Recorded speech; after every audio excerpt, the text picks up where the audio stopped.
Welcome back to another episode of That Video Game Podcast, aka TVGP. I'm your host, Boston, and joining me as always is Moonpier. Hi. And the Nimp. Hello. We're on vacation for 2 weeks, taking a little bit of a mid-year. We're on podcast vacation. I'm out of town. There we go. Yeah, we're taking off, much like at the end of the year, taking a couple weeks off here, taking a little break. But the hashtag content must flow, which means we have 2 more episodes. I hate you so much. Coming up for you. Want to give a special shout out to everybody that wrote in. We're going to do 2 mailbag episodes here. Ton of people wrote in a whole bunch of questions. Basically, next episode is just going to be Bill Sifford's questions that he wrote in, because he wrote in like 20 of them, which I appreciate. That's not any shade. So this week and next week we will have a mailbag episode come in for you, featuring just all of your questions here. So quick plug here, patreon.com/E1M1. The ones and numbers. That's where your content continues to flow. That's right. That's your early access to this content. Yeah, we probably should also mention We Roguelike It is taking a break during this period. Right. Along with the Outcast. And the Outcast, and everything else is not. Yeah, so your Critical Misses and your Wayward Sons and all of that stuff will still be on the correct schedule. You can get all of that stuff super early over on the Patreon page. We're just taking a break of kind of the stuff we record every week. All that stuff's taking a little breather here. All right, let's get into our first question here. I started off with the one that I thought was most important. Feyre Reigns sent in questions from a captive audience. If anybody doesn't know, we do have a pretty significant number of listeners that are incarcerated, which is, I think, really great, because I appreciate anybody that listens to our show and takes your time to listen to us blabber about video games for around 2 hours every week. Some people would be like, Yes. "Yeah, I know it's way too long," but nothing stops us. Nothing stops the content. So thank you to Feyre for gathering all these questions from the Huachuca unit of the Kingsman Prison Complex in Arizona. So thank you. Shout out to everybody. Did we just dox a prison?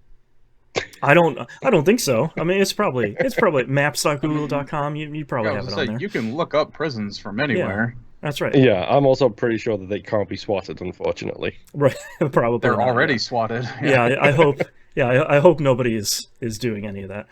First question up is from Meyer. Says, what do you foresee the state of gameplay will be or hope it will be in the next 5 years? What about the next 10 years?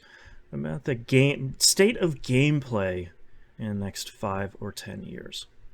I mean, if we're talking about the industry as a whole, it's going to go the same way the Hollywood industry does, which is exponential growth is needed. And all of the relevant shortcuts will be taken there, as they already are with crunch and everything else. Have I told you all about shareholders? Yeah. My worst fear is that it gets caught up in whatever's going on with the market right now. Yeah. And everyone that's been buying out everyone will start closing everyone that they've been buying out, and then we're back to it just being, oh hey, we've got Microsoft, PlayStation, Nintendo, and then 10 other studios, and the Embracer Group and NetEase, and that's about it. Yeah. I think that's just me being pessimistic. Yeah. I think for me, the VR not really taking off probably means that's something we're not gonna see in the next 5 to 10 years. I'd really love AR to take off, but somebody's gotta make a pair of AR glasses that's like $100 and it's near indestructible, and I don't see that happening for a long time. And the only one thinking that flagship was Microsoft. Right. They couldn't get the costs down, so and Apple, like the Apple rumor of theirs, you'll watch. They'll probably announce it like 2 days after we record this thing, so it'll be wrong in 2 weeks. Theirs is going to be like $1,300, which is just an impossibility for something like that. So I always hope that either MR stuff, like your mixed reality VR AR stuff, will take off, or at least AR, because I think that could be kind of neat stuff. But I wonder how much. I my thing is, and maybe this is me being hopeful, but I kind of hope that. What's that? I know. What is that word that you're describing? What's this feeling?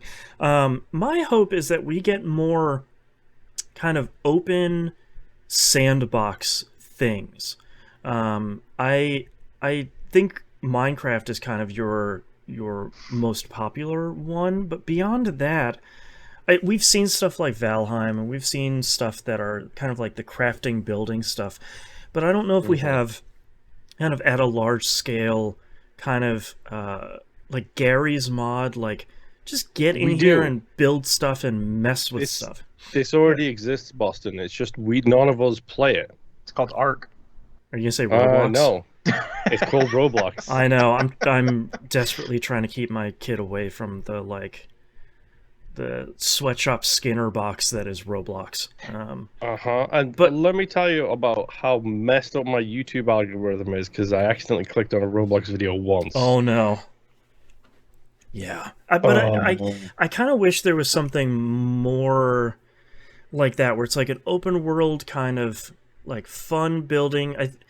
If you want to think of it, it's kind of like what we're seeing people do in Tears of the Kingdom, but without the kind of item restrictions or the needing to go get things. It's like, I'm just going to build something from Evangelion with my friends, and we're going to do some cool stuff, and we're going to have fun with it, with less kind of goals. So Minecraft 2, I guess, maybe.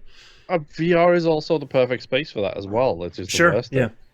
That's true. Like, as long as you don't get, what's that word when you stand on something high and look down? Just vertigo? Heights. Yeah, that's the one. Vertigo. Yeah. Thank you. VR vertigo. I get real bad vertigo, so I'm terrified of VRs and high spaces. So yeah, that's fun. I actually watched a video of a guy playing the Iron Man VR game, and he had the old God, what was it called? Like the zero friction plate, so that he could run and he was strapped into it. Oh yeah. But he had it set up so that way he could just like drop down and he would hang from the top portion of the plate. So when he was doing the flying part of Iron Man, he was actually suspended there and doing it. Oh, that's wild. And I don't know if that would be great or if that would be the first thing to send me to the hospital. That's right. Hey, why not both? That's right. I mean, it could be the best flight of your life. The guy looked like he was having a lot of fun doing it. So. Yeah. Yeah. I mean, where do I actually see it going? More single-player games with loot boxes. More multiplayer games with microtransactions out the wazoo. More season passes. More. These games are now $80, and can I please have also $20 for the season pass, and so on and so forth. And also you need to have a high internet connection because we're streaming all of this to you now. And we'll have to see if streaming might. I've actually been pretty surprised at the amount of pushback from a lot of people on looter shooters and battle passes in single player games, like the Suicide Squad game. I was really surprised at people being like, get that looter shooter stuff out of here, get the battle pass stuff out of here, even if you don't have to pay for it. Like, that's not the way we should be unlocking cosmetics. And I was like, all right, push back on that. It just doesn't ever feel that great anymore. Yeah. Mm-hmm. There's vocal pushback from like the community that we know and we follow. But the problem is, people are still out there, ninjas still out there streaming this toxic crap for 8 hours a day and spending a bunch of quote-unquote money on the premium currency that he's probably been gifted to by the devs so that he can show how cool it is to open these boxes. And they're still making hand over fist in profits with this kind of stuff. If it wasn't making them boatloads of money, Ultimate Team wouldn't exist. And then Ultimate Team wouldn't have magically found its way into every other sports franchise that EA publishes. 100%. And now there is a Pitcoin in Formula One. Gross. No, thank you. But hey, on the plus side, EA no longer holds the license for Star Wars, so now anyone can make a Star Wars game. Hey, there you go. Yeah, they can license it. They don't own the exclusivity anymore. Yeah, right. Thankfully. Oh yeah, the single exclusivity. What was that? Yeah, but like a as a result or something. It was. As a result of that, though, we got a David Cage Star Wars game coming. Was it worth the sacrifice? Right. Was it worth? We'll find out. At what cost? Yeah. EA wasn't doing themselves any favors with it anyway because they kept just announcing and then canceling games. Mm-hmm. Anyway, here, we're going to make the coolest looking and sounding Star Wars game of all time. How's that sound? I'm super excited. Oops, we canceled it. Yeah. It was done. About that 1331 game See? or whatever. You knew it. Yeah, 1313. You knew it. Yeah. You knew it by name. See that one? Uh-huh. Yep. That's the poster child, man. Have you seen this game, Star Wars 1313? Ghost. Yeah. Call this number. Yeah, exactly. Uh-huh. Man. So what? 1313 is just on like the back of milk cartons. Yes, the country? 100%. Yeah. Anyway. But in the next 5-10 years, though, I'm going to assume in the next 10 years we're going to see, if anything, at least a pro version of something. Yeah. I better not see anything in the next 5. Oh, for pro versions of consoles, Switch. Yeah. Unless it's a Switch. If it's a Switch. The Switch. Yeah, you want to make that, whatever, please feel free. Nintendo's going to do what Nintendo's is going to do. So. Yeah. It would be really great if it was the Nintendo Switch Series X. I'm just saying. It'd be great. That would be hilarious. They'll probably put it out and it's the same form factor. It just has 2 of them. It's like the Nintendo Switch 3DS. It's like, great. Okay. I'll take one. It gives you a tablet that has a controller on each side so that you can do like a cocktail party thing. That's right. I'm sorry, but if they want to do a Switch 3DS and make it more powerful, I'm fine with that. Yeah, 100%. Yeah. Yeah, I'm fine with it still being a handheld. Give me those Castlevania games. The DS Castlevania games. Like, they are 3 of the best Castlevania games that exist. Yep. I agree with you, though, Nimp. Like, I don't want to see a PS5 Pro in the next 2 years. You want to put it out in the next, 5 years or so? Or put out the PS6 in, 5 to 7 years? Sure. That's a different conversation, but... Yeah, because you still see articles out there, people like, oh yeah, we really need a pro version now. And I'm like, you guys have lost your minds. Like, we can't even get the current console generation to run correctly. Right. And it's barely in stores we're ready for now. A pro version. Yeah. And not only that, but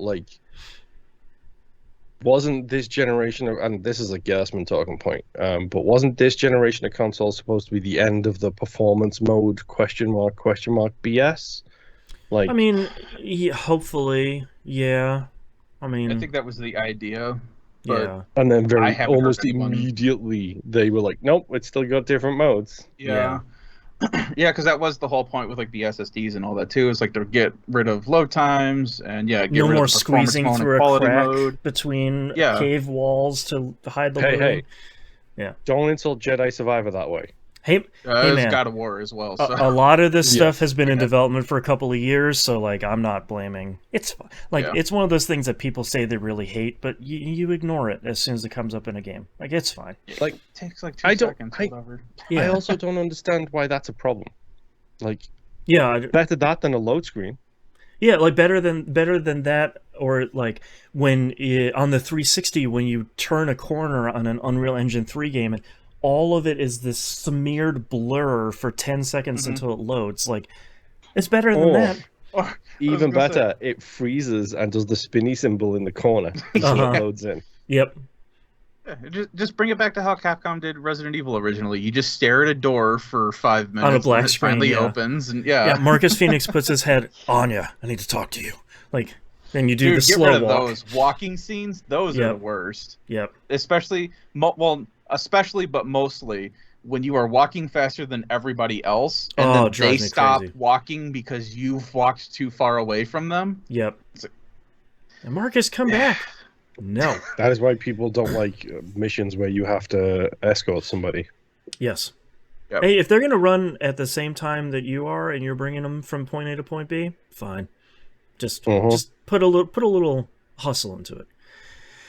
Next question here is from Sid. It says, when do you think AI tools like ChatGPT will start providing DM-like content generation features for games like Skyrim? He says DM meaning Dungeon Master. Not anytime as soon as they can put them in the games. I don't agree with it, but they're going to do it. Yeah, well, Square already tried, and it failed miserably. What a beautiful disaster that was. So wait, what did they try it on? There's an adventure game they put out in like 82, 83, and they did a remaster of it, but they made all of the... It's like in a detective investigation sort of game, but all of the answers that you get for asking your questions are from like a machine learning ChatGPT sort of thing. So you're asking them like, well, when was the body discovered? And they're like, bodies were discovered first in the Paleolithic era. And it's like, wait, I'm sorry, what? And it's just like all of that like machine learning gibberish. So I think that happened earlier this year, didn't it? Yeah. I'm pretty sure it was earlier this year. Yeah, like a month or two ago. So I think... Yeah. My apologies. Minor aside here. This is probably going to be an episode full of them, but you saying machine learning gibberish made me think of it. I was working with somebody at my work the other day, and they were like, yeah, check out our website. So I went to their website and I checking out some of the stuff that they offer. And like 2 clicks in, they've got a Lipsum Aurum page. And I bust a gut laughing. Because like you're directing me to the website to promote your stuff. Right. And the third like tab across the top of the screen is an Ipsum Aurum page. I was like, are you serious right now? You need to finish your webpage. So I can appreciate that there is this push-pull for certain games, especially seemingly never-ending games like a Skyrim, like a Fallout, games that people want to live in and play for a considerable amount of time, if not indefinitely. But Skyrim solved it, is the problem. Right, and there's also the question of, like, when can a game be done? You know, every game needs to be done, even if it's a live service game. At some point, you're sort of like, either we're closing it, or, like, game is done. We're done making content for it. So I get the appeal of, boy, what if we just kept people in Skyrim forever and they can just buy mods in the Bethesda mod store? And you look over at ChatGPT, they can just seemingly make quests forever of like, well, I need a quest for the cat people, and they need to go over and get X, Y, and Z thing here, and ChatGPT barfs out some stuff. Cat people? Are you going to disrespect the Khajiit that way? Thank you. I knew one of you would know what they're called. We both got it. You're the one who doesn't know. So, like, I can appreciate that, but like everything with machine learning, you should just hire a team of people that write quests forever. Because then you hire people that make quality content that isn't slurped up and stolen from other stuff. I'm going to assume they will use something public like ChatGPT. It's a little bit different if they're going to point their own machine learning system at the entire breadth of Elder Scrolls stuff they've ever made, and then create new stuff from that. To me, that's a little better, but still kind of missing the point of hire people to make this stuff. Because I mean, you should hire people. You also hire a team of writers for a year. Mm-hmm. They can put together more content for that you can create. Mm-hmm. Like, not all of it is going to be bangers, don't get me wrong, but the Skyrim solution isn't all bangers as it is right now, where it's like, oh, there's someone missing in a cave. But that team of writers, you hire a team of writers for 6 months to a year, they're going to put enough stuff down in writing for you to produce for like 5 years worth of content. Mm-hmm. Yeah. Like, or even outside of single player games, so like MMOs. Yep. Like my biggest issue with MMOs is that after a while they just get boring. Yeah. Mm-hmm. You're kind of doing the same thing. You're like the amount of min-maxing you're doing, like the amount of work you're doing for like minuscule improvements is pretty crazy. Yeah. But I mean, I wouldn't say that ChatGPT would fix that issue, but kind of pointing to the fact that we already have this issue with MMOs, and they already do have writers who are supposed to be making it better. And I mean, granted, Final Fantasy XIV, big example. Like, tons of people love it, tons of people still play it. Every time there's a new update, whatever, everyone's all for it. Yep. Lord of the Rings, WoW, I guess. I'd never hear anyone talk Elder about Scrolls WoW anymore. Online, people Elder playing Scrolls. that like crazy. Yeah, so I would think maybe in the MMO space it might help, but like you were just saying, though, I don't think, even if it gets real good, chat does, I don't think it would be worth replacing like a group of writers with it. Right. Yeah. And what I've heard so many people talking about with these machine learning platforms is, it spits something out that's fine, but a writer still needs to look at it to make sure that one is right, because it's normally just wildly incorrect. Then, like Moon was saying, edit it, clean it up, make sure that it matches the tone and stuff. Like, it can give you a framework. It can give you kind of a template, but someone still needs to work on it. You can't just like get the ChatGPT API into your game and then just, you got quests forever. Go talk to ChatGPTicus over in the Longhold Storm Chaser Guild, and then you got quests. That was forever. like 6 different MMOs referenced all in one sentence there, Boston. Mad respect. I know. There's gonna be like blood coming out of my nose here in a minute. I pushed it too far. But yeah, Let's be honest though. Ubisoft will be the first company to put this into something. It will probably come out in Assassin's Creed Mirage if they can manage to squeeze it in there. It will be terrible. Yes. It will probably ruin the game in some sort of, because Ubisoft is always the first one, if not 2K. I think we're all generally of the same opinion of, as an assist tool to the writers.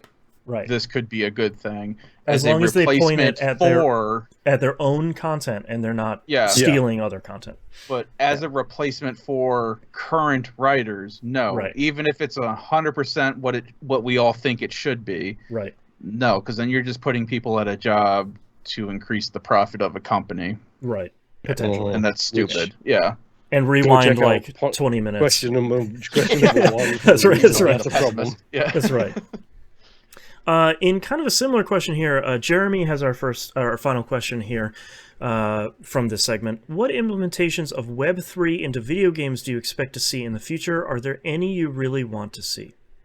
No. I think Boston nailed this. Ubisoft are going to put every possible implementation they can in. They already tried it, and it failed spectacularly. It really did. It failed. Weapons on the blockchain. It failed way worse than I really thought it was going to. And like, for me, the same thing here applies as the machine learning platforms. Like, the idea of using the blockchain, separate NFTs, separate Bitcoin and Web3 and all that stuff, using the blockchain as a way to verify the ownership of a thing is really interesting. Or like verifying the validity that something is kind of correct in a data perspective is really interesting. But then all this stuff gets piled on top of it, like Bitcoin sucks and Web3 has sucked and NFTs have sucked. Like all of these things that turn out to be something that could potentially be interesting, and then the scam and the grift of it catches hold as soon as there's a whiff of money, and then they just drag it down into the muck. I think conceptually, I think the blockchain is an interesting idea. Absolutely. I don't think it's worth the cost. Right. And also, correct me if I'm wrong, but isn't that why we all have accounts? Isn't that why every service that we use, every game publisher that exists... You have a Ubisoft account already. Like, I was going to say, but the original idea of the blockchain, from my understanding, was that it was just supposed to be one point of access for you, the customer, to be like basically just saving like your credit card information at a website and saving your login, so you don't have to keep logging in. You just log into your blockchain and then you carry on your business from there. And it was supposed to be a more secure route, and it is. It's one of those things where if you forget your password for the blockchain, you're kind of 99.99999% screwed on whatever you had on there. And it didn't even really start out as that. It really started out as a a proof of being able to say that this data is correct, because we've either done a little bit of work to verify it, or we can verify the ownership or something like that. So like, I think in kind of a database perspective, it could have been really interesting, but then all the stuff got sandwiched on it. And I think you could probably do something really cool with this technology. Like, I don't want to throw it out completely just because NFT games came out and Ubisoft did whatever Ubisoft does. Don't worry. Your favorite publisher is still all in on this. That is Squaresoft. They have not learned from everybody else's mistakes. They're just more quiet about it. They are selling Cloud Strife statues that come with an NFT and a digital certificate of ownership. It's like, come on. And they are still, every year when they have the fiscal call with the president or of the company or whatever, he's always talking about this stuff. I love it. Well, how far down the rabbit hole is that person to drag the whole company with it? Well, that president got ousted and replaced by another president that is way more into it. So, great. But I think there is. I think I'm not smart enough to figure out what the implementation of like the blockchain or anything like this could be in video games. I still balk against the idea of bring your gun into any other gun. It just doesn't work for a million reasons you've probably already seen in like every form and facet. It's nearly impossible. I could see it being interesting for a studio that has like an in-house engine. Like you look at something like EA and BioWare, they have the Frostbite engine. Is that theirs? Frostbite engine, yeah. Don't forget the most important engine of all. The Reach for the Moon. The Reach for the Moon engine, yeah. But you could potentially see something where using an engine like that's like your house engine that's being used across multiple games and multiple genres and stuff, you could potentially see there being some sort of shared DNA there, even though I know that the hurdles are less high than otherwise, but still, you know, high into the stratosphere.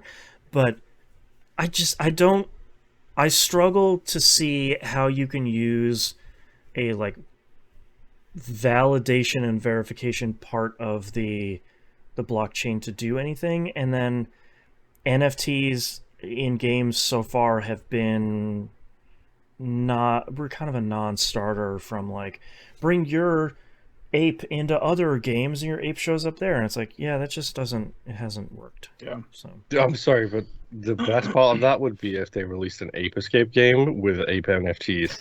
That would be the best. Every time you catch an ape, it just deletes it from the blockchain. Yeah, my apes were stolen. Somebody captured them in the net. That's right. I screenshotted your ape in Ape Escape. Gotcha. Yeah, I don't know. I think there could potentially be, like with any of these technologies, I think there could be a cool way of getting something in games. It's just the process of making games by itself is nearly impossible. It truly is a miracle we get any games that function, and then adding on kind of another layer of seemingly infinite complexity on top of it sounds nightmarish. I was say they couldn't even stick with giving us prizes for when we unlock achievements or trophies. I know. I miss my avatar outfits. I miss those specific achievements that would give me like a little cool hoodie. I still wear the Mass Effect hat on my avatar. Yeah, I mean, you could say that was technically the idea with that as well. Even on like on PS2 a very smaller games. Scale. PS2 games would do a lot of that, of like, hey, you played our last game, you get a 10% discount in the store in game, or you know, Ratchet and Clank starts with a brand new skin from the last game, that sort of thing. Here's $1 million. Psychomantis calls you out for playing Castlevania. Do you like Suikoden? Yeah. Anyway, thank you very much to all of you for writing in, and thank you to Pharaoh Reigns again for collating all these questions, getting them over to us. Greatly appreciate it. Late Elf sends in a bunch of questions here. Says, yo, so ideas that have come to mind. Game crossover promotions. No, not just Smite adopting every 80s toy franchise, but weird audience crossover, like Hot Pockets doing Magic the Gathering promotional packaging, Not as good as Pizza Hut and EverQuest, but in an era of delivery on demand. What would we pair up? On the original Xbox One, you could order like Pizza Hut straight through the Xbox dashboard. I know that he's also referencing my favorite, which is the Slash Pizza from EverQuest, where you just order pizza in game, which I think is like one of the best ones. He wrote this question before it got announced, so I know he's aware of it now. Mm-hmm. But we have to talk about Nicolas Cage in Dead by Daylight. Yeah, because I feel like we need to remove Fortnite from this question, because Fortnite is just like literally everything. Goku's fighting Superman, is fighting Godzilla it's pop culture Galactus, yes. Yeah, 100%. But yeah, Nicolas Cage in Dead by Daylight is just the weirdest, most perfect, wildest, dumbest thing. I talked about it a couple of weeks ago in the episode, but like I want to see 5 Nicolas Cages, a killer and 4 survivors. It's just like that. Just a Nicolas Cage survivor. It's just like that Evil Dead game where everybody could play as a different version of Ash. From like, here's the TV show, here's the one from the first movie or the third movie, and like, I want that thing where it's like, here's Nicolas Cage in Con Air, here's Nicolas Cage in Renfield, here's Nick Cage on the street. I think that's one of them, because otherwise, before then, I think Dead by Daylight would have been a really great crossover of like, we're kind of scooping up great horror villains and in some cases heroes, but maybe not the kind of top billing ones that you think of, but you're like, oh yeah, that's cool, like that's a cool one to have in here. Hold on. Who's this top billing horror person who's not in Dead by Daylight? No, I'm thinking of Freddy. Is Freddy in there? Freddy's in Dead by Daylight. I'm thinking of like Jason from Friday the 13th, because he had his own thing. He's off on his own adventure. Yes. Yeah. Jason isn't, but Michael is, who is the equivalent. Right. The Xenomorph, you don't have them in there. That's Fortnite. Yeah. I was actually going to bring that up. It's like, did they get aliens with Sigourney Weaver and a Xenomorph in there? They didn't, but that would be great if they had the Xeno killer. But the problem is the Xenos are too quick. I don't think they would work in Dead by Daylight because of their speed. Yeah. Maybe you just make they can only, anytime a Xeno is picked as the enemy or hunter or whatever, everyone just gets like a 25% speed boost. Everyone just gets a flamethrower. It would be an interesting reverse perk to do. I think the majority of stuff we see, probably in the last decade, maybe more, is we see a lot of pop that has like the XP, Call of Duty XP boosters under the cap and stuff. We literally have Sonic energy drinks now, and Tetris, and that's Pac-Man. true. And Crash, and I know what Final Fantasy VII did it with the remake, did it with the candy bars, because you could get like a Babe Ruth or a Butterfinger, and you'd get like the certain materia armlet or something like that. That's right. I forgot to give you like in-game items, which we haven't seen for a while. Of like, I'm gonna go find a $100,000 and open it up, and Cloud will get a healing materia. Well, heck, 15 did it, or not 15? Yeah, 15 did it with the ramen noodle. Was it cup nice ramen? That's right. He had that dumb cup ramen hat. Oh man, I forgot about that. Like, I actually like the reverse of that. I like real world crossover stuff like that. The downside of that is anytime something Star Wars related coming out, your entire grocery store has just got Star Wars characters all over the front of it. I like the flip side where, like, I don't know if it was in the American version, but on Splinter Cell, I think it was Conviction, the relatively modernized one with the shadow, with the automatic kill thing in it. At the very start of that, he is in a helicopter about to go on a mission. And he's like, yeah, I could do with some gum. And then he opens his hand, and there's a packet of airwaves in his hand. Okay. Which is a type of chewing gum in England. And he has a couple of those, and then gets off the helicopter to go do his spy mission.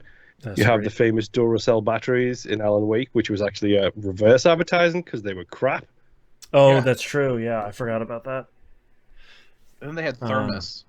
Then were they actually the Thermos brand, or were they just calling them Thermos? I think they might have been the Thermos brand. Okay. And then I remember them looking like the old green with the steel cap. With the gray cap, Yeah. Man, I'm trying to think if there's been anything that's been really big that's been a major crossover. Wasn't it the last Need for Speed game that was doing the real billboards, so that you would get like the Obama 20? Oh, that was Burnout Paradise. Burnout Paradise tried that too. Okay. Yeah, there've been a couple over the years of racing games, which is like. Rainbow Six Vegas had the poster. It was set in Vegas, so there was a lot of posters on the walls. Yeah, and it would update the posters to whatever the latest blockbuster film that was coming out. Yeah, I forgot about that. That must have gone real wrong for us to not see that in every game. Yeah, I wonder if it was probably just like a weird licensing thing. Yeah, I'm wondering if it was just not cost effective. Like the amount of money that the only way that is cost effective is if Fortnite puts it in. Here's a bunch of posters about the town. I don't mind, like when it comes to advertisements in games, I don't mind stuff like that. If there's a real world poster in the thing, just make it suit the thing it's in. So the Vegas stuff, the Rainbow Six Vegas stuff, that never bothered me. The Burnout Paradise stuff never bothered me because I would see them in real life and it's relatively realistic. If it's Fortnite doing it and they produce like a Fortnite version of like the Star Wars characters for the new poster or whatever, and then put the Fortnite characters on that poster in the game to promote the upcoming release, I'm down for it. Yeah, that's fun. Put the real world poster in there, that's a problem. Sure, yeah, that makes sense. Yeah. Yeah, I wonder. I remember the Monster Hunter food truck that went around for a while when World came out. That's right. Yeah. And it was selling like Rathalos legs or whatever it was, and it was just a huge. That was a really good one. That's one where they just had like I want to see more tie-ins like that where they're just having fun with it. Like I don't want. I don't want, like, there was gummy worms that came out that had Destiny stuff on it, but the gummy worms didn't look like anything from the game. It just had Ikora on the bag. It's like, no, I want the gummy worms to look like the hive worms in the game. Like, make them, like, have a little bit of fun with it. I don't know about the hive worms, dude. Yeah, make them a little glow in the dark. Let's do it. You're going to eat them anyway. You're fine, Yeah. Late Elf continues here. More foodcast. What's your favorite birthday treat? My youngest is turning 9 today and asked for a particular cake. Vanilla cake stack with strawberry jam between and buttercream icing. Makes my kidneys ache, but it is so good. Sounds good. I would eat that for sure. That would be really good. Yeah. So, out of curiosity, Boston, did you eat lunch today? No, I did not, and I'm 7 saltine crackers later. I'm wiping the drool off my face here. The thing I usually go for, because nobody else in the house really wants it regularly, is I'll usually get Indian food, and I'll turn the spice up a little bit as like a treat. Nothing that's gonna be like blasting my face off, but just a little extra tingle. So I usually get that and like eat all of it in one go, and then I'm like, for the next 2 hours, I'm like, oh, I ate too much. Oh, my tummy. As you're standing in front of the microwave reheating leftovers. Yeah, exactly. Like, I'm gonna heat up this naan. Oh, my stomach. I was like, but that naan, man. That's right. Oh, I gotta have one more. Oh. Arguably, possibly the nicest bread that exists. Oh, it's so good. Yeah. Birthday treats though. Yeah, I don't know what it's called, but when the last birthday I went to, someone made pudding and they had basically like chopped up Oreo cookies on top of it, and then they put like the little worms in it. Oh, and it was like a whole chocolate pudding kind of thing. Yeah, those are fun. That was pretty good. Anytime anyone makes puppy chow. What's like puppy chow? Hold on. I don't know puppy chow. You're gonna have to translate this thing for us. So, from my understanding, it's not made of puppies, right? No, or the food that they eat. My understanding is, because I've never actually made it, is you take Chex Mix cereal and you add like a bunch of sweet stuff to it, basically coat it in like, I don't know, chocolate dust, throw marshmallow in there, that kind of thing. Let it dry out. And they're also called Muddy Buddies, which is the name that I know. Never heard of it as Muddy Buddies. I think it's one of those regional things. Monkey Munch, Reindeer Chow, Doggy Bag. It's one of those things where it's like I wonder where reindeer chow comes from. Yeah, it's a real mystery. But yeah, it's essentially like you take a Chex Mix or like rice checks or stuff, and then you like coat it with sugar and sweet stuff and put like you basically M&Ms make in it there. unhealthy again. Yeah, turn it into like an unhealthy trail mix. It's pretty good. Yeah. Okay, so if this is where the dark side of me comes out. Here we go. Watermelon shots? No, I don't drink, so no. So I like gross food, as you can tell from my Japanese Kit Kats and various other things that I have tasted and enjoyed on this show. I think the number of things that all three of us have picked up where it's like, look at this thing, it sounds gross, I have to try it. Like, I just, part of my soul is like, that's probably going to be so disgusting, but you need to figure it out. But I'll say, 9 times out of 10, though, we usually come back with, oh, that actually wasn't too bad. Yeah, I actually like this a lot. Yeah. That is genuinely my philosophy for most food. Is like, if it sounds and is gross, I'm probably going to like it at one point, except for Marmite / whatever the Americans call it, Vegemite, thank you. That stuff is rough. I hate that stuff. Yeah. So, like, when I'm going through the grocery store or whatever, if I see a candy bar and it's like marshmallows mixed with peanut butter, now with extra walnuts, I'm like, great, I'll try it. I'm trying that. Yep. And so if we're talking birthday treats, I like the sponge cake with the raspberry. That sounds really good. That specific type of icing is delicious too. I've never had it before until like last year when a colleague at work had a birthday, so the cake was that. And you're like, delicious. You have been hiding this from me my whole life. 100%. Yeah, like, literally 100%. But that's because it's buttercream icing, and we don't do that in England. We just do regular icing. Thank you very much. It's really not a secret why most Americans are fat. Yeah. Yes, trust me, I know. Icing plus more butter. Yes, please. Like 140 pounds. It's ridiculous. I would say we're the country that deep fries everything and managed to make carrots into cake in the most unhealthiest manner ever. So much. Okay. This has actually been a heated discussion recently in my real life. Carrot cake, with or without raisins? Doesn't matter to me. It needs to have cream cheese frosting, though. I like it. I love raisins. I'm here for the raisin industry. Big up, solidarity. I don't like it. Well, you're in California, so yes, of course. Yeah. Big raisin. I'll eat it with the raisins in it. I'll eat it with walnuts in it. My preference is neither one of those. I just like... Thank you. It should be. If you want to get fancy with it, I'll take like the little pieces of carrot in the cake. But like, to me, that's it. Trust me, I will not turn down a carrot cake unless like a dog has pooped on it. But like, I will definitely eat it with, but I kind of like it with just the buttercream and the carrot cake itself, because the spices in the carrot cake, to me, that's where it really shines. Yes, and it has to be moist. Yeah, 100%, absolutely. If it's dry, that is garbage. Oh, it turns like sand. Like, it's just like raisins and almonds are just filler. Like that's all they are. Yeah, like, get that away from me. Yeah. But okay, so we're doing main meal. I'm gonna go to Little Caesars. Okay.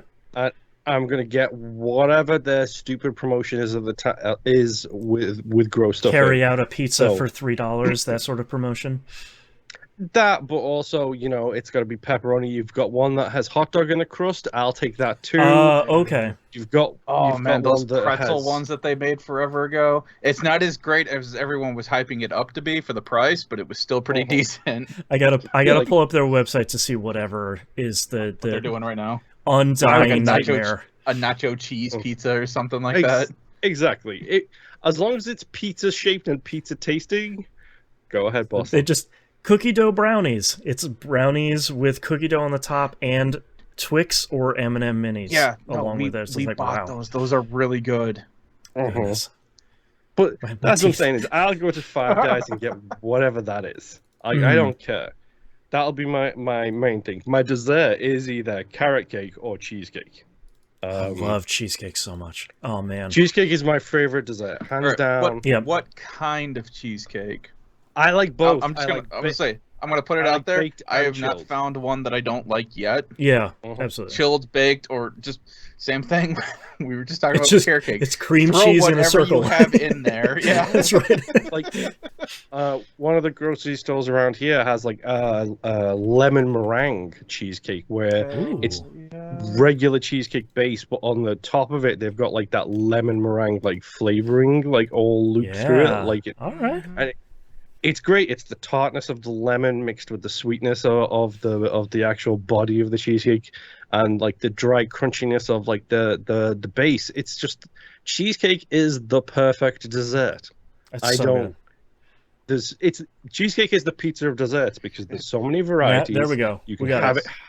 Yep. You can have it how you want it, like Burger King. It's round.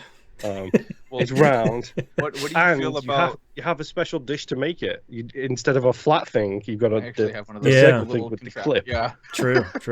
What do you think? Because for me, it's got to be dense. Like I should be able to kill a person with it. Right. What do you guys feel on that? I'm torn. Like depends on my mood. Like if I'm in the mood for a nice treat, light and fluffy is the best. But if I'm in I want to destroy this cheesecake mood, dense is the way to go because it's like I want to destroy this and it wants to destroy me. Like, I want that mutual self-assured destruction. Right. Are we working with standard graham cracker crust, or are you going exotic with like an Oreo crust? Or... Oh no. See, this is where I'm spoiled because this is where I want to break it down. Yeah. Where in England we don't do graham cracker, we do digestive biscuit crusts. Ooh, I've never had one of those. If you haven't had a digestive biscuit, it's it's not an American biscuit, it's an English biscuit, so therefore it's a cookie, whatever you want to call it. Right. Yeah. But instead of being in normal biscuit form, you literally just crunch it to powder. Yep. And then you mix a bunch of butter and stuff with it, and then you lay that down first, and it's just like it's got like a similar density to the bases over here, but it's a different texture and a different flavor profile, and that's so interesting. much nicer. Man, yeah, I prefer. I'm kind of a traditionalist when it comes to cheesecake too. Like I like the graham cracker crust. I've had plenty that have Oreo crust. I think that's pretty good, but to me, then you kind of get the cheesecake, and then you get that chocolatiness at the end, which I'm kind of not always in the mood for. Like I'll go for it, but sometimes I just want that graham cracker, like that finishing bite. So stuff like that affects how I eat cheesecake. So if I find the first slice has that effect, I then eat all of the base and then separate the rest out individually, so I get the best cheesecake experience. Right. Okay, that makes sense. Yeah. Goodness. I'm so hungry. I know, right? Curse you later. I was just sitting here thinking, it's like, man, I could do like a strawberry cheesecake, but then grab like those little strawberry graham cracker bears, and bash those up and to make those into a crust. You get a strawberry crust, double strawberry cheesecake. Yeah. Yeah. So ironically enough, I'm actually basically under remit where on July 4th I have to make a cheesecake. Okay. You have been voluntold. Yes, I've been voluntold to make one. Luckily for me, my grocery store has an international section, which is great and terrible because everything is so expensive. Yeah. But they do get digestive biscuits in frequently. Nice. That's exciting. So I'm like, okay, you make a proper cheesecake out for those. Yeah. They're only going to cost you $16, but you're going to make a real cheesecake. Exactly. That is the problem. Is that will be the most expensive part. Will be the tiny little base that nobody pays attention to. That's right. Next question here. How about Blue Sky music? We talk about Blue Sky games a lot. Cheery, sunny, bright video games. I'm thinking specifically game music, since some games do it so very well. The Bastion soundtrack lives in my track list. All love for Darren Korb and Ashley Barrett. But also music tracks like Cider Time from Dust Force. The whole Dust Force soundtrack is really good for this. Blue Sky music, especially video game music. What do we have? Oh, Legend of Zelda music, man. A lot of that's uplifting. I mean, they do have like deeper, darker ones, but I mean, like most of that, like you think Hyrule Field, you think like the Temple of Time, Lawman Ranch. Even the Song of Storms. Yeah. The Song of Storms is Blue Sky too to me. Gerudo Valley with the acoustic guitar. Yeah, I mean, there's a reason why I own a lot of the soundtrack physically. Yeah. Yeah. I see. Oh, God. This is not a question for me, is my problem, because like I'm not a huge like listener of soundtracks outside of the games. Mm-hmm. No matter what I'm playing, I'm a podcast guy, both on and listening to. Right. All right, calm it down. So my go-to Blue Sky music, actually, we have done a season of Critical Misses on. Oh, Poets of the Fall. Poets of the Fall. Yeah. Because all of they barely have a negative song in all of the albums that we talked about. Like, there was one song that was a little bit, and it was sort of like, "You're mean, man." Yes. Yeah. Everything else is mostly positive, and right. I have different stations that I listen to for whatever mood I'm in. I have an angry music station because that's how I vent my anger, is by listening to angry music. Yeah. I think whenever I hear a question like this, I think for probably the last decade or so, to me the bluest Blue Sky video game soundtrack is probably Stardew Valley.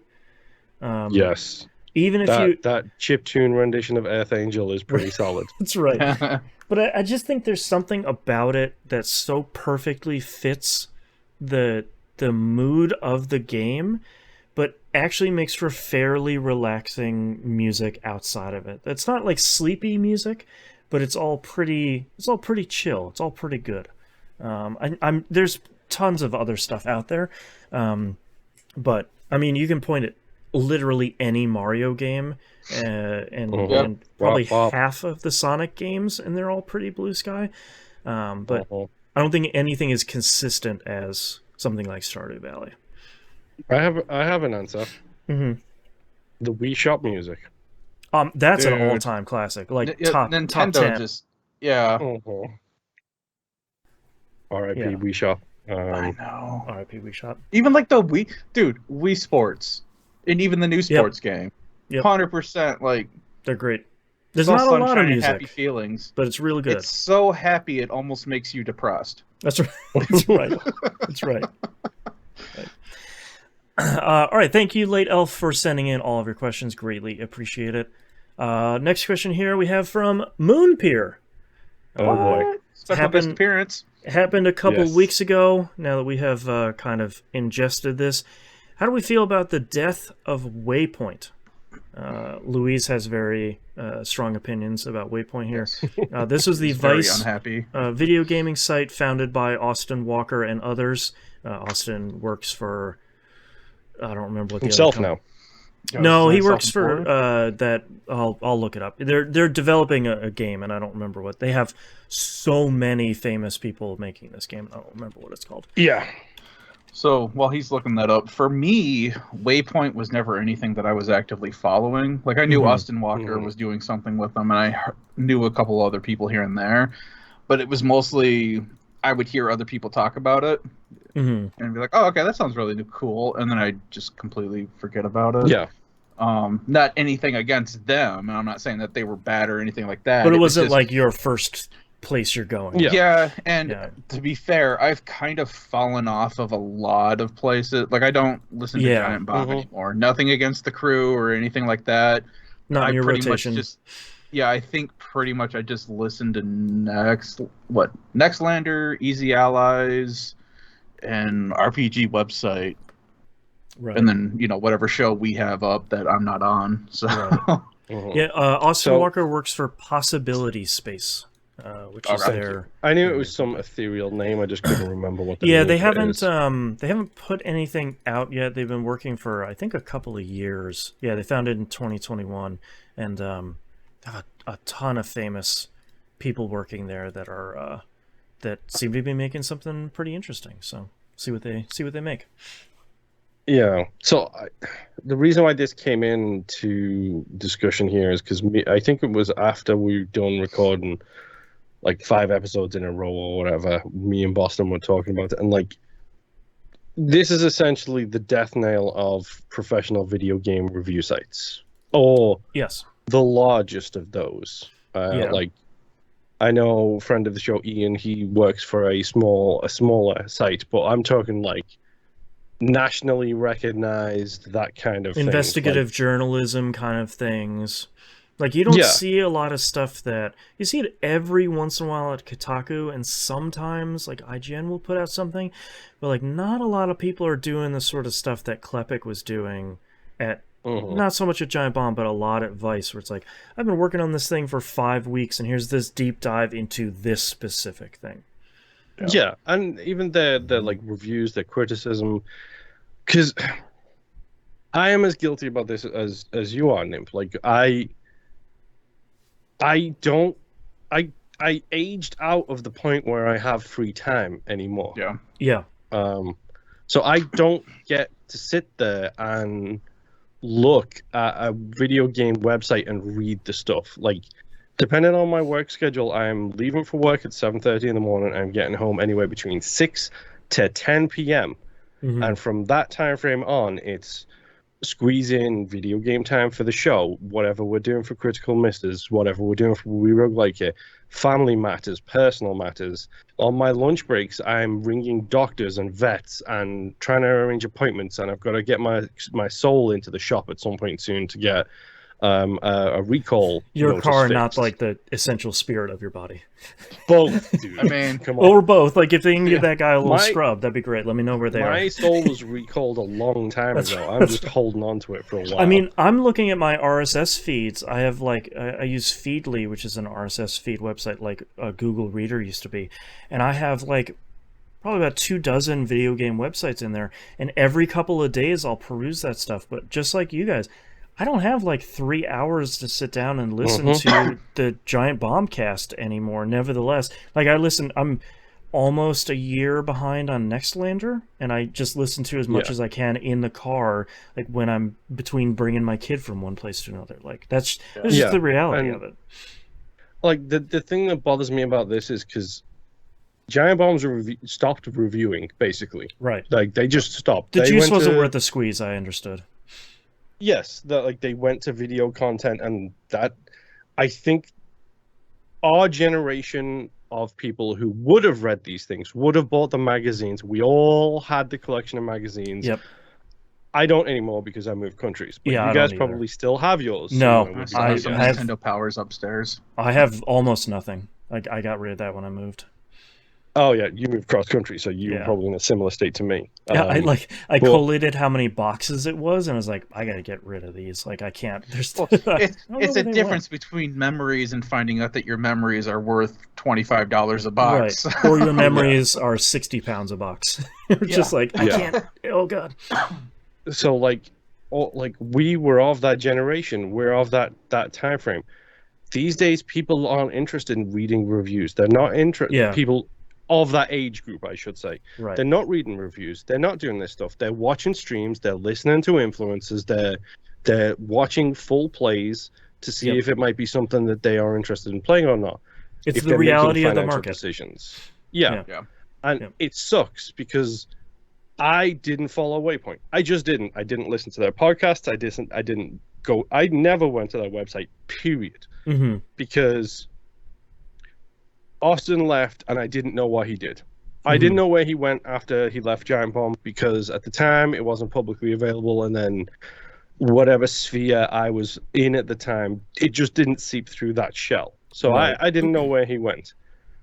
It was only listening to AMCA, A More Civilized Age, their Star Wars podcast. They're incredibly good Star Wars podcast.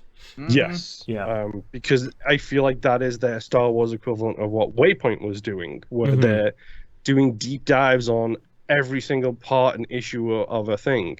Well, and he hosts Friends at the Table too, which is their actual play podcast, which is really good too. Yeah, so like listening to that, and I already knew Rob Zachney from Shift F1 because he works with Drew and Danny over there. And then I got introduced to Ali, and I got introduced to Natalie, and I was like, oh, these are all former Waypoint people. Yeah. And then like I look at the talent that went through that door is insane. Oh, like, yeah. Like the degree, like someone correctly and harshly tweeted, "Well, it's a shame there won't be any more college essays about video games anymore." And they're right, and it's harsh. Yeah. You don't get that kind of critical coverage of video games in a lot of places. You get some in smaller outlets that are kind of focused on, let's say, a specific genre. Like, oh, here's one that covers only visual novels, and they go really deep into it. There's like Abnormal Mapping, the podcast. I haven't started listening to them yet. I just subscribed, but they go into very deep dives of games. They just did one on Norco, which we played recently, and I was like, oh, well, here's a perfect intro to me of this game I played the life out of, and this podcast. So we get some of that. Subscribing, I'm seeing in the background there. Mayhaps. Is that you subscribing to Abnormal Mapping? I'm seeing. No, I don't have time. Are you kidding me? What? Yeah. If I pull up my podcast right now, I currently have 14 hours and 47 minutes of podcasts to listen to right now. You go. Just a little bit. So, you know how you get that little bing on your email, and it's like 99 plus? Mm-hmm. Mine hasn't vanished from 99 plus right now. I disabled the number because I was fed up of seeing 99 plus. That's right. That's right. My podcast app is the same thing, where before I disabled the number, it had a circle. It just has an infinity symbol. Yes. Yeah. It's like my tabs in Chrome on my phone. I've got so many open that it's more than 99, so it turned into a little smiley face. Right. They've updated it once so that for the Star Wars Minute, it now shows that I'm 500 plus episodes behind on that one. Yeah. But yeah, we do see some of that coverage there, but I think the thing that I'm concerned about and the thing that I'm worried about is we don't have the big outlets doing critical coverage of video games. Like Kotaku does a lot of kind of news reports and stuff like that, and they're harsher than a lot of other places about kind of their coverage. But like Destructoid doesn't really do that anymore. IGN doesn't seem to do that from what I can tell. We don't have that big site where it's like, I'm going to talk about LGBTQ representation in The Sims 4, and I wrote 15,000 words about it, and we did a deep dive in it. Like, there's no one doing it, and I think you're right, Moon. I just don't think the market is there. I think if you're looking for that, I think YouTube Essayists is probably the best place for you to do that, where someone's like, I'm going to talk about LGBTQ mods in Sims 4. Here's a 7-hour video on it. Like, that stuff seems to do really well. That's the funny thing is I would love, like, that's the problem is I don't have the time to sit down and write about this or, like, read this kind of stuff. Mm-hmm. But I would love to have that in a podcast format. Yeah. Because, like, what little I listen to of Waypoint Radio, because ironically enough, I started listening to Waypoint Radio, and because I'm a moron, I went all the way back and started listening to the first couple of episodes. And listening to Patrick and Austin talk about a specific issue and like what it represents to them, what it might represent as a whole, the conflicts and effects of what that particular thing might be. It starts with the Palmer Luckett controversy, funnily enough. Oh boy. It's literally their first episode, dude. Jeez. Is that, which is hilarious to me. Which, shout out to Austin Walker for the tweet of the decade. With if Palmer Walker's that offended by me, why doesn't he just drone strike me? Which is one of my favorite things anyone has ever said. I'm such a huge fan of Austin Walker. Like, I will listen to him watch his stuff, read anything. I subscribe to his newsletter. It's called Clockwork Worlds. He kind of writes about anything that interests him. So this one will be about him, the only game he replays. I think it's one of his best articles in a while. Is him talking about the only game he replays is Dragon's Dogma, and him kind of breaking down why he loves this game and why it's the only thing he keeps coming back to. He'll talk about a brand new album he really likes and kind of break it down in like his Austin Walker way. Like, his stuff is so good. He did a fantastic piece about race in video games, and when he was a kid, not wanting to play the little brown or black child character because of the way they were represented in the game, and because he's mixed race, he fooled himself into thinking that he is Guile, essentially, like when he was a child. That was a cool article. I remember that one. Like, he's so good. I think on a personal level, I think I underrated him while he was a giant bomb. Oh, 100%. The things he did was great, but I personally did not appreciate his value until you hear him. It's one of these things where I think I am at least relatively intelligent. Mm-hmm. Now that's a problem, because if you think you're intelligent, then the chances are you're a moron. No, you're a moron if you don't think that you have nothing to correct. Or nothing left to learn. Yeah. But, I think I'm an intelligent, relatively intelligent person. Above the baseline, we'll say. Mm-hmm. I listen to him talk, and the things he can pull out of thin air, like the facts, the material, the sources. How he connects it all. It blows my mind every single time. It's like, I kind of wish I had that ability to recall stuff the way he can. Like, the things that sticks with him is, he's one of my favorite people to listen to talk about anything. He could talk, him and Patrick, and I hated Patrick in the OG Giant Bomb days. I did not like listening to him talk. Mm-hmm. But these days, I sit them two in a room and have them talk about anything. I'd add in any one of the Waypoint people, because Rob Zachney surprised me with his takes in AMCA. I thought he was the race car dude, because I only knew him from Shift F1. Mm-hmm. And then him and Austin bouncing backwards and forwards, that whole crew, honestly, I hope they start their own site. I hope they call it Point Way and they start a Patreon for it. That's right. Right. I would say, especially with Rob Zachney, I'm listening to him talk, and the way that he describes things and the way that people use words, you don't hear a whole lot anymore. Right. Mm-hmm. And I hear it. The only thing I really hear Rob Zachney with is with Shift and with the Star Wars podcast. Yeah. So I mean, and he's passionate, real passionate about both of them, and I think that's where you can draw that from. So I don't know how he is with anything else, but it's you just don't hear a whole lot of people talk like that anymore. Yeah. Yeah. It feels like that entire crew, that old Waypoint crew, all had that same deliberate but thoughtful way of talking, and it feels like that is a loss for the industry as a whole, to have all of these people essentially ejected into the ether with nowhere to go. And as we watch the bastion of social media fall down, it's I don't know what Patrick's going to do next. I don't know what Austin's doing, because he's never really on Twitter anymore. Nobody is, because Twitter is a hellscape of right-wing lunatics these days. Right. And I wouldn't know where to find these people, and I don't have time to sit at my PC and Google crap and search for them. Yeah. Yeah. All right. Our final set of questions here is from Fayror. Says, with the potential for the largest acquisition in industry history, what do you see as the pros and cons of the Actiblizzard deal with Microsoft, both if it's approved and if it's halted? And I put this in here a couple weeks ago thinking surely this won't still be an open question, but I'll put it in here anyways. 100% still. Whoops. Yeah, so still an open question. I can tell you the real big pro from this. Okay. The giant pro that nobody seems to be talking about. Mm-hmm. If Microsoft buy Actiblizzard, mm-hmm. the biggest pro of all, and it's not Game Pass, it's not all the games I'm going to get, it's not the free Call of Duty every year, because I don't even care about that. It's the fact that it won't be Activision anymore. Right. Hopefully but it still will be. Yeah, I mean... It's not like they're getting rid of everybody.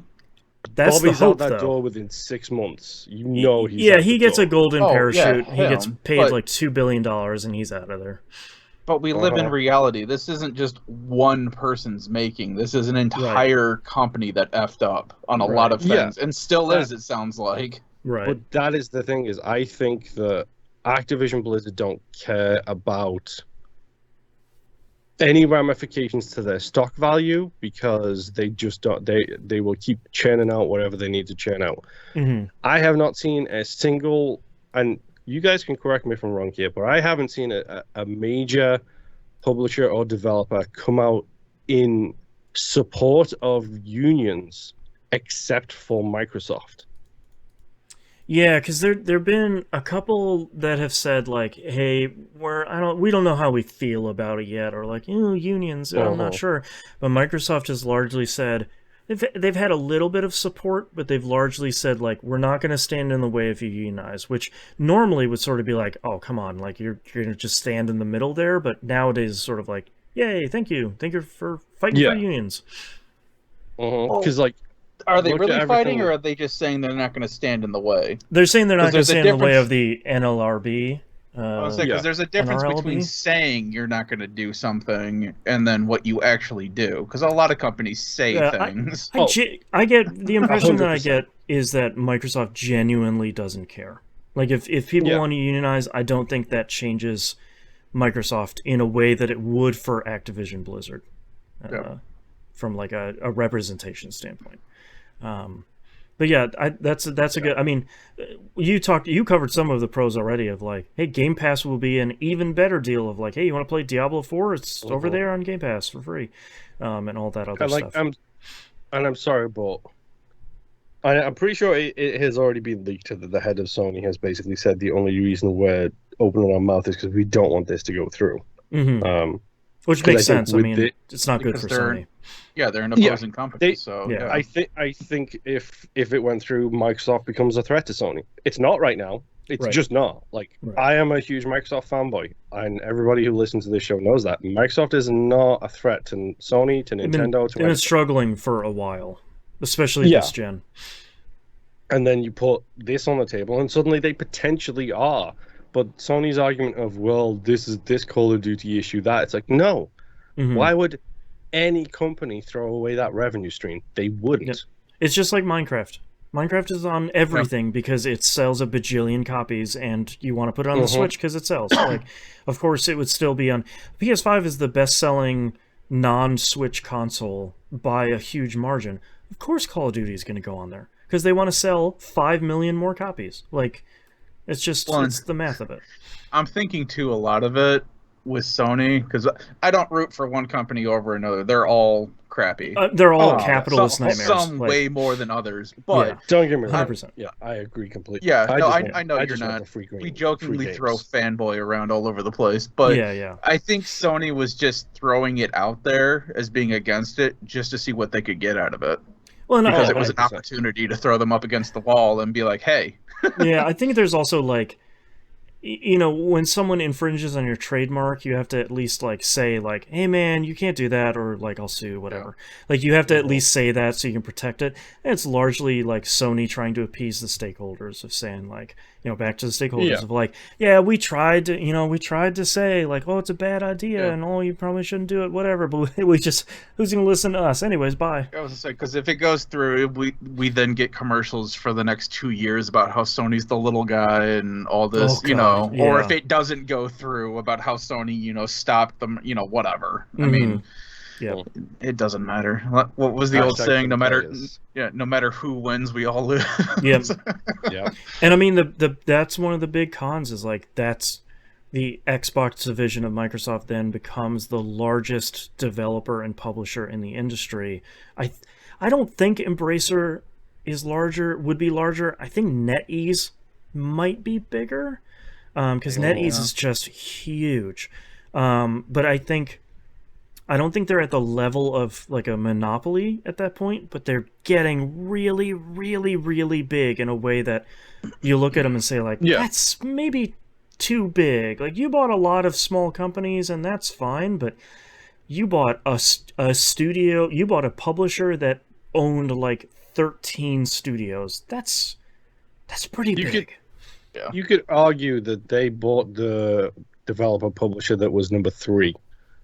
And they were number 4. Right. Yep. The Katamari ball is just rolling up the next largest thing. I mean, cons wise, there is a lot in there, but we don't. The problem, like, if you break this down on a game basis, exclusivity deals, whatever the case may be. you can buy or play what you want and where you want to play it. You either have the means or you don't. I am on a video game podcast. I don't have any way to play current gen or released PlayStation 5 games, even if they're on PlayStation, even if they're on PC. Or Switch games. Or Switch games, because my PC won't run that stuff. Don't get me wrong, I could play Switch games. This thing could probably run a certain squeaky mammal that lives in the ocean. That's right. But I don't have that option for PlayStation games. Right. I just don't. And that's a mix of I don't have the console. Also, I don't know what the new controllers are like because I don't have the console, but I don't want to spend $500 and find out that, like the old controllers, that controller really irks my arthritis. I don't want to pay $500 for a test. Right. I just spent $1,000. I don't need more of that. Thank you very much. Right. And then I don't know if there's any controller solutions for me with Xbox style controllers for the PlayStation. Mm-hmm. There are, but they're all like third party. So like, are they good? Yeah. Are they actually? Or are people saying like they're actually pretty good when they're like not really? Yeah. And I don't have a PC powerful enough to run the PC versions of those games. Right. So I will shake my head and be like, okay, cool. I'm not playing the new God of War game. Yep. And that's fine. I have to just how it goes. That. Yep. Yeah. Yep. But at the same time, someone in the opposite situation is probably not going to play Starfield. Sure. And that's fine. Yep. Like, you go where the games you want to play is. Yep. And in my case, in all honesty, it's Game Pass. Game Pass is the thing that, to me, is unequivocal value for money. I think we talked about it at the first show of the year. I spent like $2,000 last year on video games, or almost $3 spent, and I actually only spent like $700. Yeah. Yep. Like that's a huge thing for me, and I think the pros for me is Game Pass gets a much bigger library of first-party titles, which it kind of needs at the moment, and day and date, which is also important. Yeah. Well, depending on how the Call of Duty deal goes. Sure. But at least let's assume that at least most of those games would be Game Pass day and date, kind of like the other studios they've purchased. Yeah, exactly. So like things like that are cool, but con-wise, it's like it's going to be the same cons that already exists. Mm-hmm. Yeah. Studio situations are terrible. Like, yes, you're probably going to have like 15 different PR departments that all get merged into one, and then layoffs happen. It happens. Yeah. But at the same time, it's like, there's still going to be rampant abuse until that problem is solved. Mm-hmm. There is still going to be rampant power struggles and sexism and racism and everything else that exists, not only in the industry, but in the world as a whole. Right. Until that problem is solved. Like, this is another step on the rung of capitalism that we're all going to die from. So That's right. The ladder straight to hell. Yep. Yep. Man. Next question here is, what is your nostalgia game? That game you always come back to that isn't necessarily a great game, but reminds you of your earlier years. Moon, no, you can't pick Dead Space. But it's the answer. But that's the one. Is it, though? Yeah. I also can't pick Final Fantasy V, so like let's put that out there. Okay, is one that I always come back to. Always coming back to is the problem with that, because there's not a lot of games that I go back to. I'm on that grind for new achievements, not old achievements. What are you talking about? Can't get them twice. Unless it's Batman, apparently. That's right. Just pick up the New Zealand version of this game. All right. Ooh, another 1,000 gamer score. All right. I have that game like 5 times on my gamer score for a reason. Yep. I say I've got 2 of them. Okay. One of them. No. Disgaea came later, and no, because that is definitely I started this and then 300 hours later I'm finishing this. Yeah. No, Final Fantasy VII. Sure. Because I do love running back through that game. But since you guys already knocked off all of your favorites, my next favorite is East 1 and 2. Oh, there you go. Because apparently, no matter how old I get, that bump system is just the dumbest, funniest thing to me. Yep. And for those of you that don't know, you control Edel from top-down perspective, and you just bump into the enemy. You don't attack or anything. You bumping into them, he automatically swings his sword, and if he has a shield equipped, if an enemy comes from him, facing him, your shield automatically blocks. Yeah. It's a clever system. It is. So it's JRPG air hockey? Pretty much, yeah. It's a cool system. And it plays on literally anything. Yeah, it's on any platform you own. Yeah. Yeah.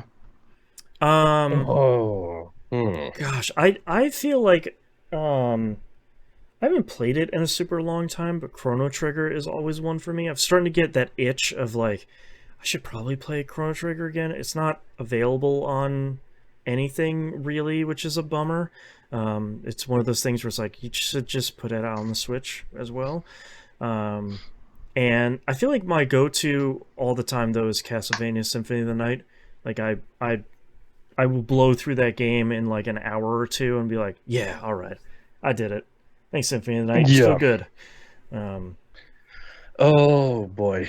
I mean, there is games I think about because like I said, I don't go back a lot, but games that I think about will bring me to a quote unquote better time. There is the Left 4 Dead 1 and 2 combo. Oh yeah. There is the orange box. Yeah, there is any Battlefield thing. Dead by Daylight right now just makes me happy when I think about it because I have so much years of playing that with my friends and having a laugh and a joke and listening to people squeal and scream when killers show up. It's just always like golden. But if I'm going to go back, Mario Kart 64, because I don't know if I've ever told this story on the show, but my family know about it now because I told them, so I can actually get away with this. When I was a child, I lived over the road from my high school, so my lunch breaks, I would go home and sit at home rather than deal with the aggressive bullies that went to my high school. So I would go home and just spend time at home. Nobody else was at home, everybody else was out or at work or whatever. Nice little quiet time. Yeah, and now that we're all grown-ups, we all know that we have our seats in the living room. This is my seat, this is your seat, this is everybody. My dad had his seat. And because I'm a kid and I'm at home and nobody's home, I'm sitting in everybody else's seats. Well, of course, not my you get the good seats, yeah. Yeah, exactly. So I ended up sitting in my dad's seat, and then I think I dropped like a coin or something down between the cushions. And when I reached between the cushions, I pulled out my coin, but also like a thin strip, like a security seal strip. Except it was a security seal strip that had Nintendo printed on it. Oh, all right. We didn't have any Nintendos in the house. The wheels start turning. Yes, it turns out I got an N64 for Christmas like 2 years after it came out or whatever. But the sneaky little dad was playing it while I was asleep. Great. I love it. So the sneaky little Paul would come home from school at lunchtime and play his Christmas N64 in like September. Oh man, that's great. I love it. I did something like that too. So when Christmas Day arrives, I have to act all surprised. Oh, it's Nintendo 64! And then let everybody win for a while in Mario Kart 64 before I promptly start smashing the floor with them consistently. Yeah. Oh, look at this course. Well, I wonder if there's any secrets in here, huh? Well, weird. Okay. Yeah. Oh, gee, Wario Stadium. What just happened? I suddenly jumped a wall. I don't know what that means. Weird. That's an accident. So strange. I guess I was just lucky. That's right. Natural skill. Well, Mario Kart 64 takes me back to that memory. And then Splinter Cell, like playing Splinter Cell, a single-player game that I played multiplayer with my dad by seeing who could complete the game with firing or using the least amount of resources. Yeah. So we literally had a paper spreadsheet of how many bullets we fired, how many of the stupid circular stun discs we fired, all of that stuff. I made it through this level without firing anything, killing anybody, or the things you would later get achievements for. Yeah, you're just making your own. Already doing that with my dad. Now you see the genesis of the the need for achievements. Yeah, and spreadsheets. Mm-hmm. Yeah. A reason I love them both. That's right. Right. Next question here. What game that doesn't feature a fishing minigame within it do you wish did? What would the benefits be? Oh, man. I do love a good fishing minigame. That's my weakness. That's the thing. It has to be good, though. No, it yeah. doesn't. No, it does, or you're not going to play it. Like, I didn't play the fishing game, excuse me, in Tales to Zero because there was lag input on the button prompt. Oh, lame. So you were always missing, and I was trying to home that in and just could never get it. Yeah. I was like, you know what's great? I'm not going to play this fishing game. But there has the other... some level of benefit, too. Like, there has to be some cool reward for catching all the fish or catching the biggest fish or something like that. You just fill a book. That's it. And honestly, if you can let me fill a book, I'm there for it.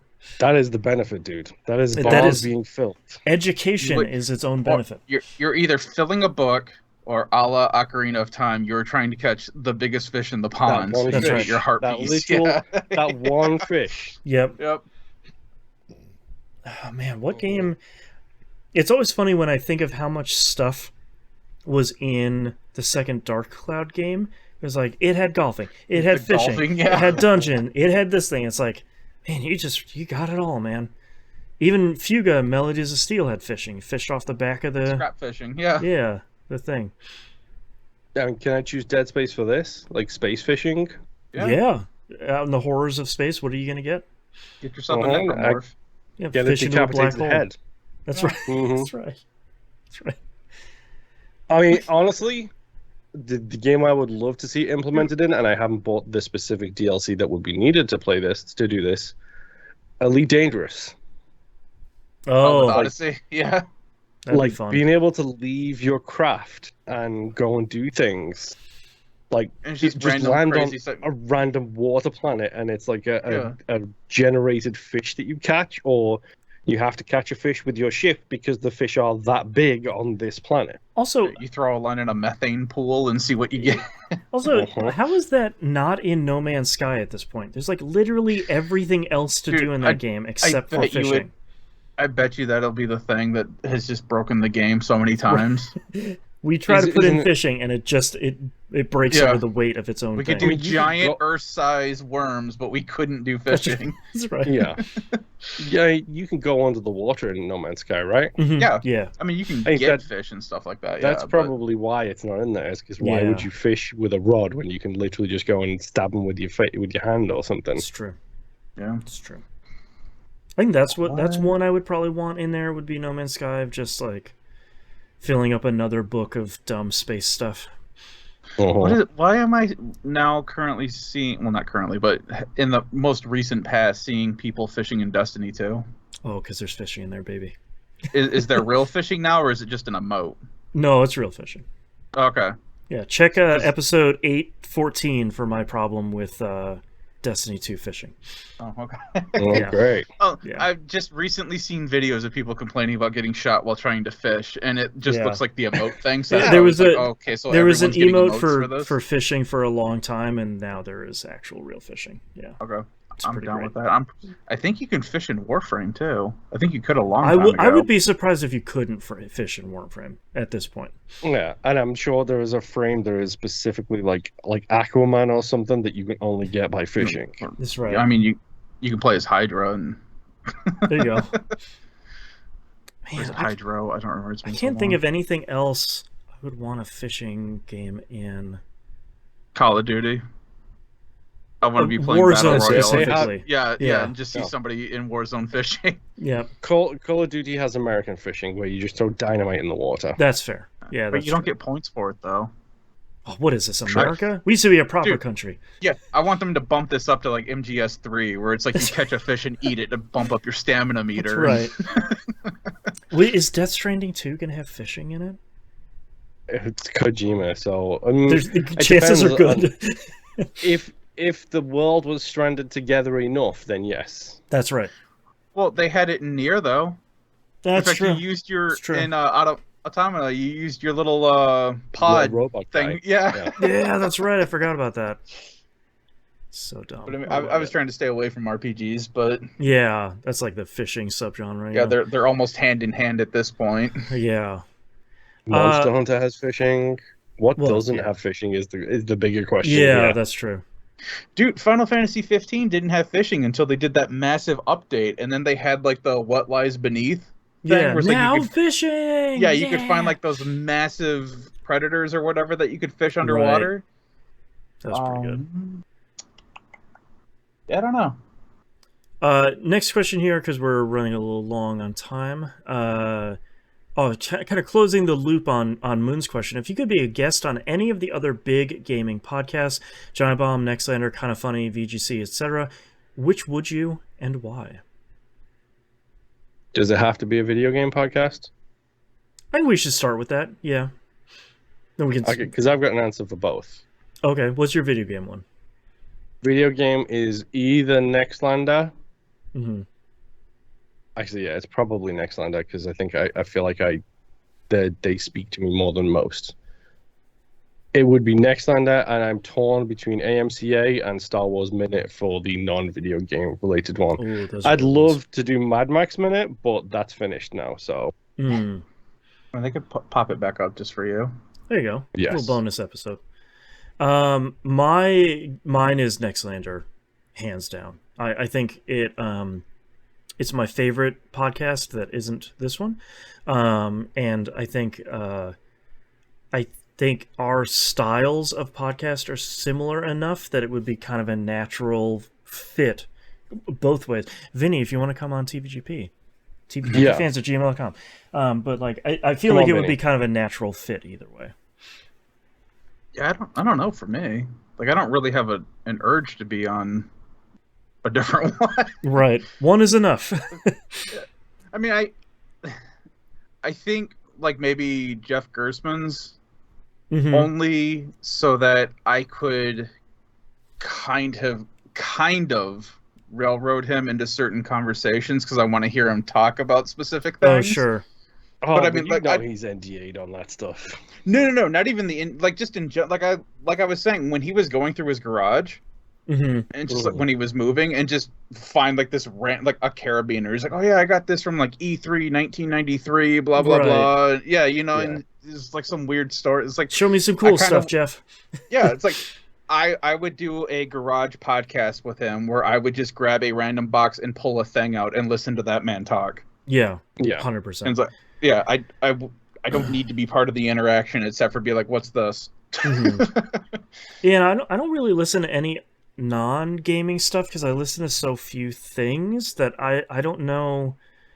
I think the only other thing I listen to is Friends at the Table, but that's like a role-playing tabletop thing, and you kind of have to be in that for like months and months and months. So, and that's tabletop stuff. Tabletop stuff you in as a guest character. Yeah, there you go. I could be a guy in town of like yeah. It'd be great. Just the random dude that's helping them out this one mission. Yeah, I don't or really show up for their holiday special where they do like their one-off. That's true. Yeah, I don't really like role-playing tabletop stuff anyway, so that wouldn't be a good fit for me. Flipping it around, if we could have anybody on the show, who would you pick? Oh man, would yours be Vinny? Mine would be Vinny Caravella. I think either Vinny Caravella or Austin Walker for like kind of opposite ends of the spectrum. Yeah. Like Vinny is this kind of like chaos agent that the thing I respect so much about Vinny is he is masterful at the balance between chaos and keeping things moving. Like I don't think I've heard anybody that just knows when to like gently veer stuff away from the chaos back onto the kind of path you were on, but letting it go off the rails in the first place. Like he's so good at that. And Austin Walker for all the reasons we talked about like half an hour ago. Yeah. I one of my favorite Vinny moments, by the way, is him and Alex went to the Giant Bomb like streamathon they did when they all met up in New York. Him and Alex drove up there and showed up on the Giant Bomb like 24-hour stream. And he trolled Dan Reichert while they were in anytime they were in a hype stream or hype whatever it is, if Dan talked about wrestling, he had to put a dunce cap on, like a paper bag over his face. I remember that. Yep. With holes in it, and then Vinny's like, "Oh, he's like the Crow, right? That's what Alex's face paint is." And Dad's like, "No, it's the Crow. No, it's Wolfpack Sting." And Vinny's like, "Isn't there a hype train going on right now? Don't you have to go and sit in the corner for like 10 minutes?" He's just goading him into it. That is Vinny's like masterful touch to me. Is like he's got those like little sneaky things that he will just drop in a heartbeat, and just like, I mean, abilities. Do I need to say more?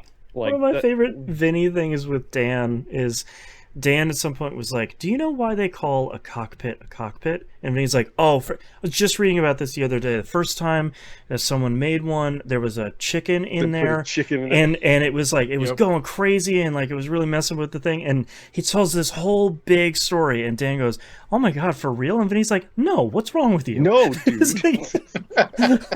It's like, yeah, great. I love it. In all honesty, I might go Drew. Yeah, Drew Scanlon. Yeah. Yeah. Number one, just to look at that man's face, because that arguably the most handsome man on the internet, period. But also there is someone else who, and again, I probably didn't appreciate enough, but there is someone else who has thoughtful responses and well thought out answers.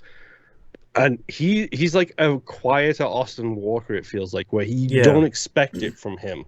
Yep. And then he'll just drop this bomb on you about, like, yeah, this is a reference to the War of 1772 that took place between these two countries that don't exist anymore. You're like, I just read a book about it.